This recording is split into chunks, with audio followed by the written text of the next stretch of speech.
Welcome to our YouTube channel. అమెరికాలోని NASA వారు 2024 June 5న Boeing స్టార్లైన్ crew 9లో మరి భారతీయ సంతతికి చెందిన సునీత విలియం, అదేవిధంగా బూచ్ విల్మోర్ మరో ఇద్దరిని కలిపి అంతర్జాతీయ అంతరిక్ష కేంద్రానికి పరిశోధనల నిమిత్తం పంపించారు.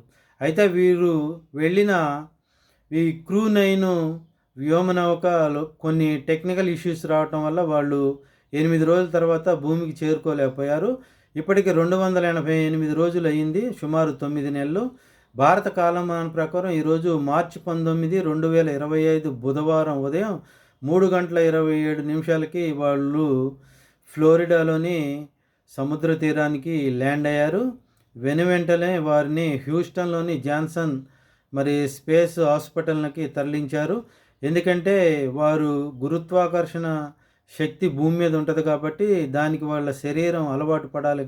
అందుకని వైద్య పరీక్షల నిమిత్తం వాళ్ళని తీసుకెళ్లారు. ఈ 9 నెలల్లో వీళ్ళు ఏం చేశారు, ఏమేమి పరిశోధన చేశారు, అవి మానవాళికి ఎలా ఉపయోగపడతాయి అన్నీ కూడా ఒక ఫుల్ వీడియో చేసి లింక్లో పెడతాను.